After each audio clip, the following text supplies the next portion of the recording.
మా పేరెంట్స్ వచ్చేసి సమ్మిడి వీరారెడ్డి గారు.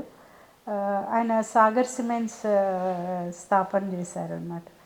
So is actually agriculture background. చాలా ఇష్టం మా ఫాదర్కి అగ్రికల్చర్ అంటే. మా మదర్ కూడా షీ ఈజ్ ఆల్సో అంటే చాలా మంచిగా పద్ధతిగా అన్నీ చేసుకునే టైప్ అనమాట. Ground to earth people. ఎప్పుడు గ్రీన్ హ్యాండ్ ఉండేది ఇద్దరిది కూడా. ఎప్పుడు ఇంట్లోనే అన్ని ఆకుకూరలు పెంచడము. ఆమె మమ్మల్ని చిన్నప్పటి నుంచి కూడా ఆయిలీ ఫుడ్స్ ఎక్కువ తినొద్దని, ఆమె పెంచిన కూరగాయలు, ఇంట్లో ఆవు పాలు అవన్నీ అట్లా పెరిగామన్నమాట మేము. కాబట్టి ఆ పద్ధతులు మాకు కూడా వచ్చాయేమో అనిపిస్తుంది. They very much down to earth. మనకు ఉంది కదా డబ్బు అని చెప్పి మీరు ఓవర్గా ఖర్చు పెట్టొద్దు, మీరు ఇట్లా ఈ విధంగానే ఉండాలని కొద్దిగా శాసించేవాళ్ళు. అట్లే పెరిగామన్నమాట. అందుకని నేను ఎంతో ఎక్కువ అడ్జస్ట్ అవ్వగలిగా.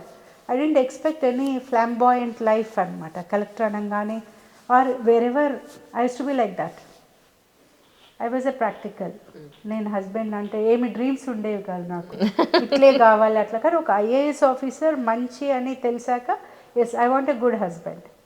దెన్ మా మదర్ ఒక్కటి చూసింది ఏంటంటే అబ్బాయి కూడా కొద్దిగా బాగుండాలి, దెన్ ఫ్యామిలీ బ్యాక్గ్రౌండ్ మంచిగా ఉండాలి. So I passed all those steps. అంటే వీళ్ళ ఫ్రెండ్ వచ్చేసి లక్కీగా ఈయన కొలీగ్ ఉండేవాడు ఐపీఎస్లో. ఆయన బామ్మర్ది మా బ్రదర్ క్లాస్మేట్స్ మెడికల్ కాలేజ్ వాళ్ళు దే గోయింగ్ ఫర్ మెడిసిన్ కోచింగ్కి. సో అట్లా మా బ్రదర్కి ఈయన గురించి ముందే తెలుసు while he was doing in IPS. Then వచ్చి చెప్పాడంట మా మదర్తో, I saw a good boy, why don't, మీకు ఐఏఎస్ అంటున్నారు కదా, why can't you give him her to an IPS guy, I have seen him మా ఫ్రెండ్ వాళ్ళ సిస్టర్ ఎంగేజ్మెంట్లో. అంటే మా మదర్ అంది నువ్వు ఐపీఎస్. అయితే మీరు అక్కడ కాదన్నారు కాబట్టి మీరు ఐఏఎస్కి వెళ్ళారేమో సార్. ఉండొచ్చు ఉండొచ్చు. అంటే ఆ డిస్కషన్లో వాళ్ళు నాకు పక్కన కూర్చోబెట్టి అన్నీ చెప్పేవాళ్ళు. ఎందుకంటే యూ డోంట్ థింక్ అదర్వైజ్. నీకు ఎవరైనా ఏదైనా చెప్తే నువ్వు డైవర్ట్ కాకు, మా ఇదే వెరీ పర్టికులర్ దట్ ఐఏఎస్ అబ్బాయికే ఇవ్వాలి అని. నేను అనుకునే వై ఐఏఎస్ అనుకో, నేను అనుకునేది ఏంటి వాట్ ఈస్ దేర్ క్యారెక్టర్ అని. అప్పుడు కాస్త రీసెర్చ్ చేయడం మొదలు పెట్టాక ఓహో they should have all the qualities. అది లక్. ఇప్పుడు తాగడము, స్మోకింగ్ నాకు ఇష్టం లేనివన్నీ నా చేయలేదు కాబట్టి ఐ ఫీల్ ఓకే. దెన్ అట్లా అనుకున్నా అనమాట. ఓకే, కానీ అందరూ అట్లా ఉంటారని చెప్పలేము.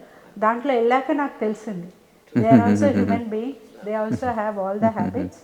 But only thing depends on the spouse also. వీళ్ళ సక్సెస్ వెనుక కంపల్సరీ స్పౌస్ పాత్ర అయితే డివోటెడ్గా ఉండే ఒక స్పౌస్ డెఫినెట్లీ తప్పకుండా ఉండాలి. IAS or IPS wives they are actually tremendous support to their husband. మనకి ఇండియాలో ఈ మాత్రం మంచి నడుస్తుంది అంటే కొంచెం మంచి ఆఫీసర్స్ ఉండబట్టి. Absolutely I do accept ma'am. So వాళ్ళ పెళ్ళి అందుకే కూడా ఇప్పుడు చాలామంది అమ్మాయిలు ఐఏఎస్ ఐపీఎస్ అబ్బాయిలు చేసుకోవట్లేదంట. Because there so many problems చూసాం కదా మేము, travelling all the time, transfers, then money matters. మరి మేము ఈయన జాయిన్ అయినప్పుడు our salary used to be just 5,000, 6,000. I felt very sad because maakante at least my father's support is there.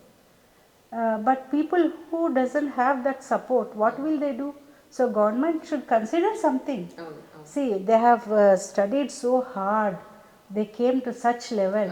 వాళ్ళని corrupt కావద్దు అన్నప్పుడు అట్లీస్ట్ గివ్ గుడ్ పర్క్స్ ఇవ్వండి ఫ్యామిలీకి. Travelling అంత పరిస్థితుల్లో కూడా ఆయన అంత సిన్సియర్గా ఉన్నారు. But now after sixth pay commission తర్వాత things have improved a lot. Very very comfortable, reasonably comfortable life one can lead.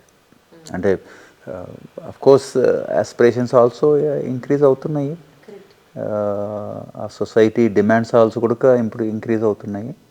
But still okay. కానీ మీ పిల్లలకి ఎప్పుడు చెప్పలేదా సివిల్ సర్వీసెస్ ఏదైనా రాయమని? అరే ఎలా చూసారో చూడండి. మీకు ఇష్టం లేదా? నాకు ఇష్టం కాదు, వాళ్ళకి అసలు ఇష్టం లేదు. ఎందుకంటే daddy is always busy with his work, busy doing lot of work but getting nothing, no money.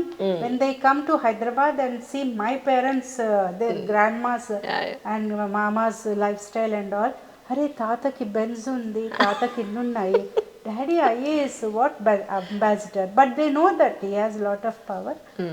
They are also ground to earth boys. True. ఎందుకంటే మా ఇద్దరి పెంపకం అట్లే ఉండేది. యాజ్ ఎ కలెక్టర్ కూడా మా ఇంటికి బస్సు వచ్చి తీసుకెళ్లేది వాళ్ళు, అవును బస్సు చెప్పారు గేట్ ముందు నుంచి. చెప్పారు ట్రూ హీ సచ్ ఏ ఏమంటారు ప్రాక్టికల్ మ్యాన్.